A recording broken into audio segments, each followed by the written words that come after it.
Welcome to the Abolitionist Round Table with your hosts Del, Phil, and Janice. Come on in and take a seat. You're invited to join the round table. Call 734-822-1600 to get into the conversation. And now, your hosts, Del Marsh, Phil Stargell, and Janice Daniels. Good morning, Wham Talk 1600 family. It is the second Saturday of the 12th month of the year of our Lord 2015, and so I, Janice Daniels, your humble correspondent, am sitting in the big chair.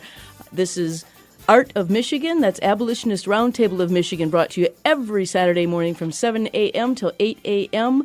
on Wham Talk 1600, the conservative powerhouse out of Ann Arbor. Yes, indeed, there is a strong conservative voice in Ann Arbor. Praise be to God.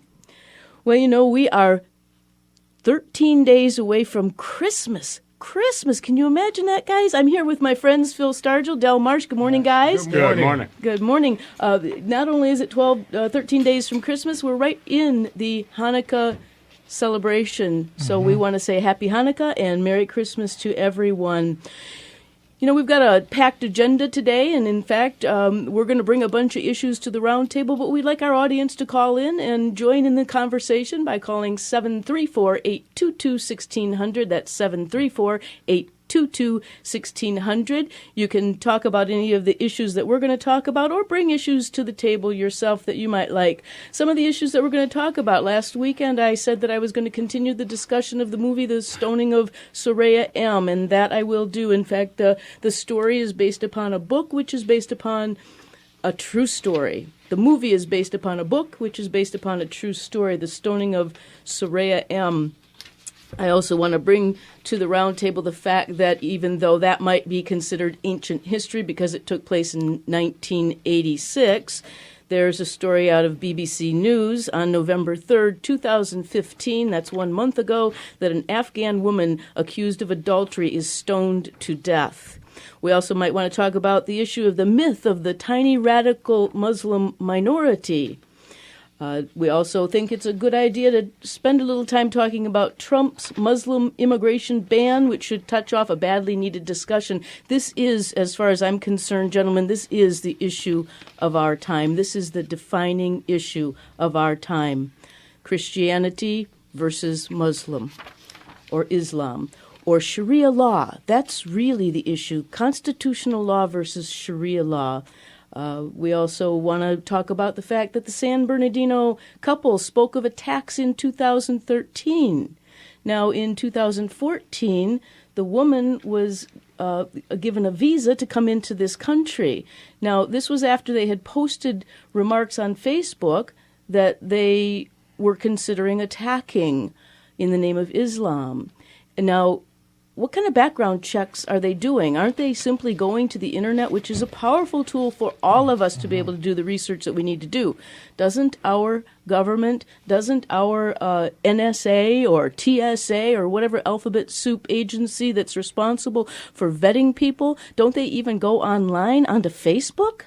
It's amazing. Here, Phil wanted to mention Phil? something. Good morning. Good morning. Good morning to everybody out there, and early Merry Christmas to everybody. Happy New Year.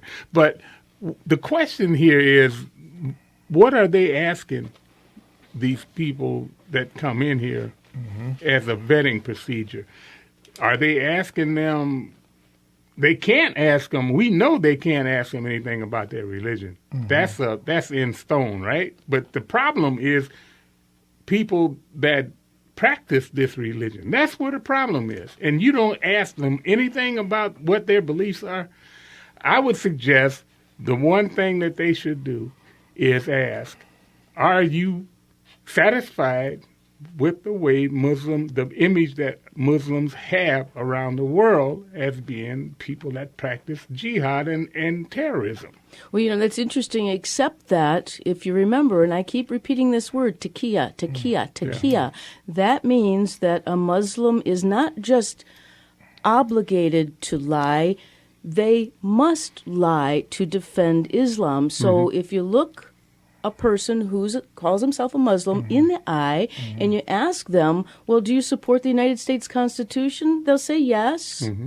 Can you read? My understanding is about 60% of the people in the Muslim world can't read. That's right. Now, there used to be a time where we had a citizenship test, and you had to be able to answer questions about constitutional law.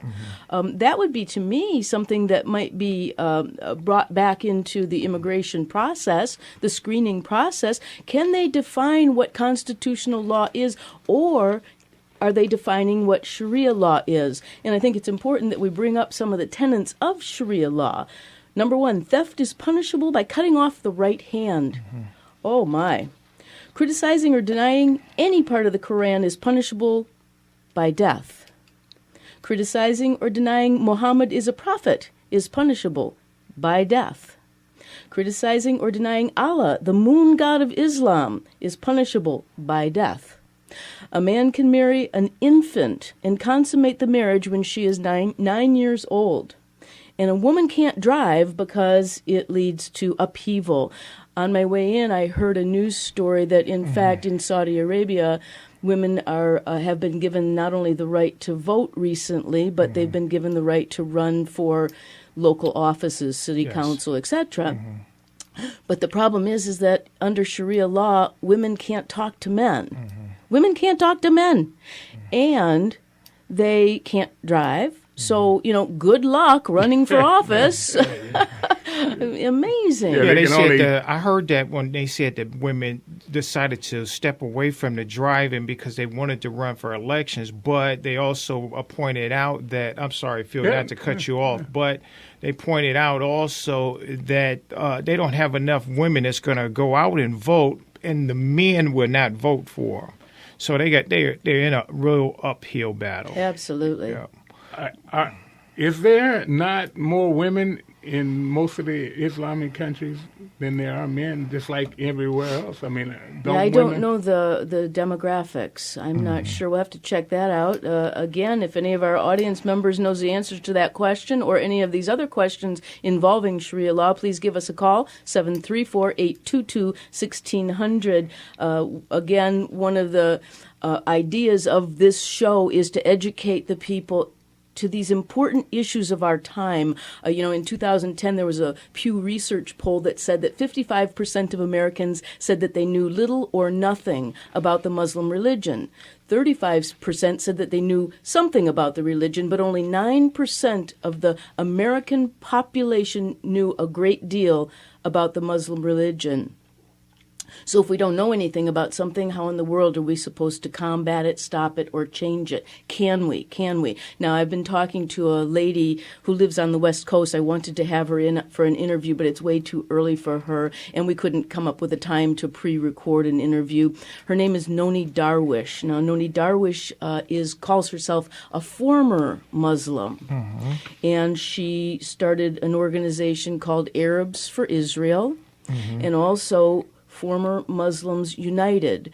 Now, there's a lot of information online about her, and she absolutely agrees that America must outlaw Sharia from ever being practiced by anyone on American soil, because she says if we permit Sharia to creep into our legal system, we might as well say goodbye to our freedom. Yeah, exactly That's right. exactly right. So in our effort to educate people... And right now, while we have Republicans and a majority right now, they need to craft legislation right now.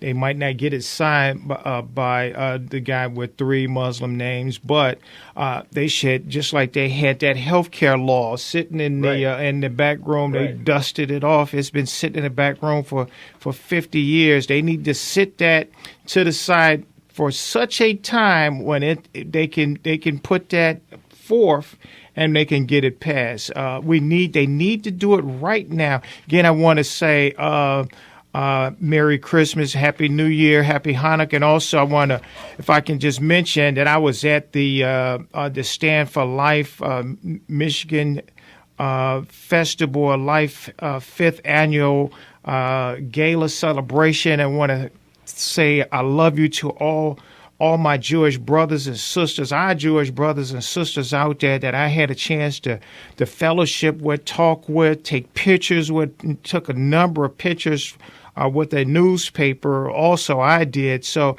I want to thank Barbara for having me, put me at a great table with a lot of great people. I had a very good talk with a lot of people. So on some of this right here that we talk about all the time. So thank you very much. I enjoy spending time with my Jewish family. That's excellent. One quick thing I'd like to say. What's the lady's name that you just mentioned? Noni Darwish. Noni Darwish. Yeah, I've heard of her, but I also have heard of this gentleman named Zuhdi Jasser. Oh yeah, and, heard of him too. Yeah, if nothing else, he captured me with the fact that he was a lieutenant. Well, not a lieutenant colonel, but the equivalent of a lieutenant colonel in the Navy. I don't know their nomenclature, but he advocates separation of mosque and state, and he has an organization that is not. His organization is not dominated by Muslims. It is Secular. Jews and Christians and all kind of religions. What they call multicultural.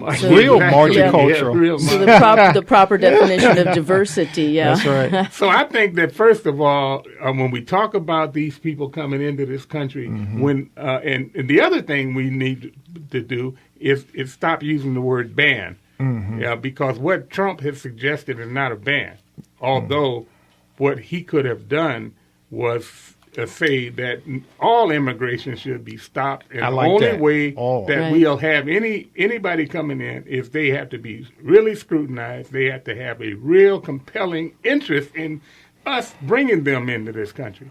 That's not.